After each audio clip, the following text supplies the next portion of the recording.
इस वीडियो में। गाइस दिसंबर की आज है 9 तारीख और बहुत ही प्यारा एक सनी डे है। और गाइस अभी का जो टाइम है वो है सिट्रस फैमिली के कुछ फ्रूट है जो तैयार हो चुके हैं, तो उनको हम हार्वेस्ट कर सकते हैं। तो गाइस ये देखिए कितना बड़ा फ्रूट है। बहुत से लोग इसको जानते हैं क्या है गाइस, ये है गलगल।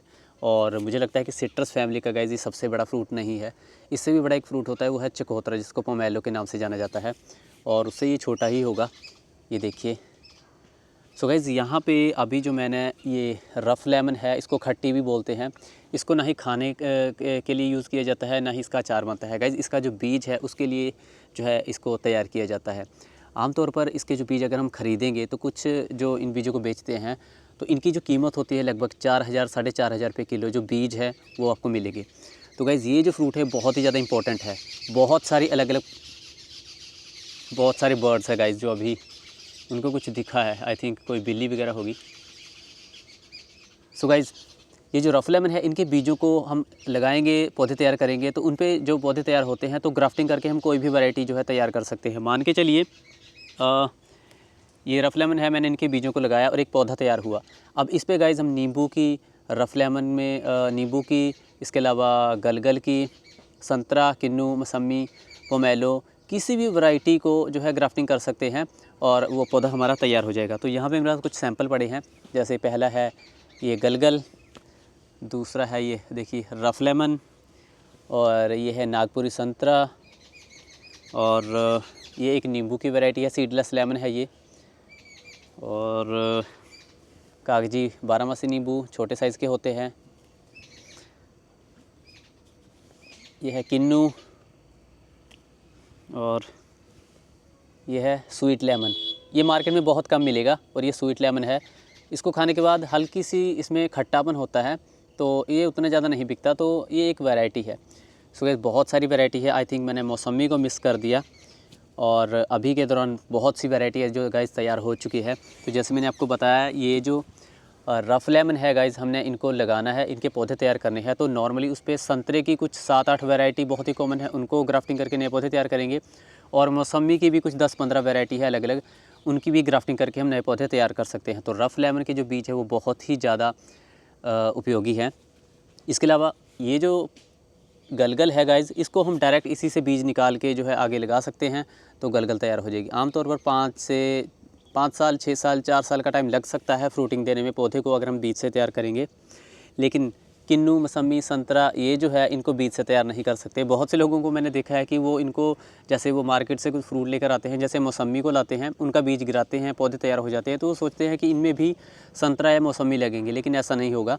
आपको एक कोई पौधा, आप चाहे इसके पौधे तैयार करके उस पर ग्राफ्टिंग करो, लेकिन इसका जो रूट सिस्टम है रफ़ लेमन का वो बहुत अच्छा होता है, तो इसी पे जो है ज़्यादातर ग्राफ्टिंग कर सकते हैं। तो अभी का जो गाइस टाइम है वो मैंने देखिए बहुत सारे जो है रफ़ लेमन को हार्वेस्ट किया है। अब बहुत से बीजों को तो हमने लगा भी दिया है, लेकिन इनके बीजों को अभी हम लगाएंगे और नए पौधे तैयार करेंगे, और अगले साल जनवरी फरवरी के दौरान जो है इन पर हम ग्राफ्टिंग करेंगे। गाइज़ अक्टूबर के दौरान मैंने कुछ फ्लावरिंग प्लांट्स की जो है बीजों को लगाया था, सीडलिंग तैयार की थी, और अभी काफ़ी अच्छे से सीडलिंग तैयार हो चुकी है, और मैंने सिर्फ एक ही बार पानी दिया था।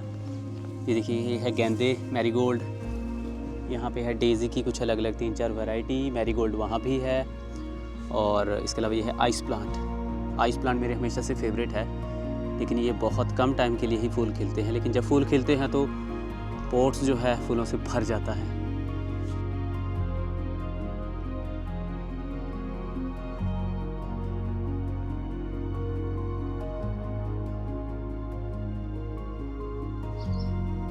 गाइज़ फलों में अमरूद को भी बहुत ज़्यादा पौष्टिक माना जाता है, इसमें बहुत सारे न्यूट्रिशन होते हैं। और एक चीज़ मैं आपको बताऊं कि अमरूद को हम डायरेक्ट बीज से लगा सकते हैं, हालांकि वैरायटी चाहे चेंज हो जाए, लेकिन फ्रूट भी जल्दी लगेंगे और फ्रूट का साइज़ भी अच्छा रहेगा। इसके अलावा फ्रूट का टेस्ट भी काफ़ी अच्छा होगा।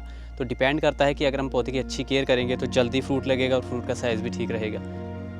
गाइज़ अमरूद के बगीचे में कुछ और मिले ना मिले, लेकिन तोते ज़रूर मिलते हैं, और उन्होंने बहुत ज़्यादा नुकसान भी किया हुआ है। इस बार तो सारे के सारे अमरूद तोतों ने ही खाए हैं। ये देखिए कैसे इन्होंने खा खा के वेस्ट भी किए हैं हर जगह पे।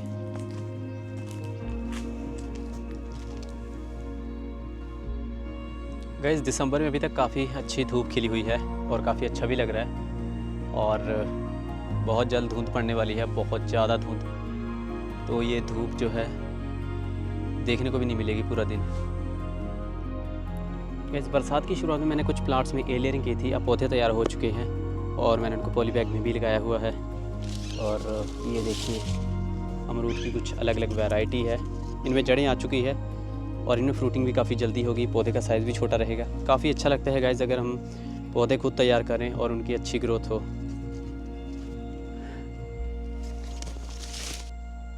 इसी तरह गाइस ये है लीची के पौधे और इनकी भी ग्रोथ हो रही है। ये है कुछ नींबू के पौधे एयरलेयरिंग द्वारा तैयार किए गए। गाइस ये है अमरूद के पौधे, अभी कल ही इनको हमने निकाला है एयरलेयरिंग से तैयार किए हुए। ये देखिए इनमें कुछ जड़ें आ चुकी है और अब इनको पॉली बैग में लगाएंगे।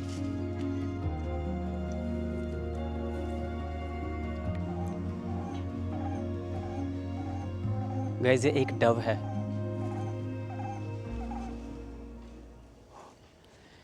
गाइस पौधे लगाना बहुत अच्छी बात है और हर साल मैं कोशिश करता हूँ कि मैं अलग अलग वैरायटी के पौधे लगाऊँ, लेकिन एक फ़ॉर्मूला है, एक छोटी सी चीज़ है जो आपको ध्यान में रखनी पड़ेगी।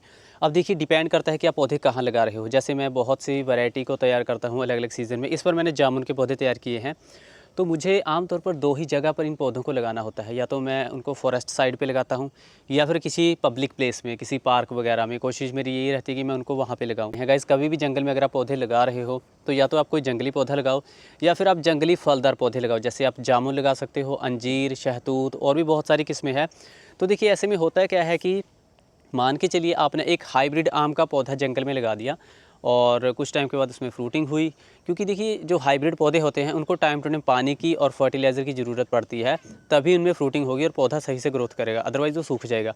अब मान के चलिए उनमें फ्रूटिंग हो भी गई तो उसके जो फल है गाइस उसको कोई नहीं खाएगा, उसको कोई एक ही आदमी आएगा और वो मैक्सिमम सारे फ्रूटों को तोड़ के ले जाएगा। लेकिन अगर हम जंगली पौधे जैसे जामुन का पौधा हमने लगाया, अंजीर का लगाया, शहतूत लगाया और कुछ और किस्में हमने वो लगाई, तो ऐसे में जो है वाइल्ड लाइफ को उससे बहुत ज़्यादा फ़ायदा होगा। अभी गाइस मैं एक प्रोजेक्ट पे काम कर रहा हूँ, मुझे कुछ परमिशन चाहिए, फॉरेस्ट साइड पे एक थोड़ी सी लैंड चाहिए जहाँ पे मैं एक पर्सनली मतलब एक बहुत अच्छा इकोसिस्टम तैयार कर सकूँ।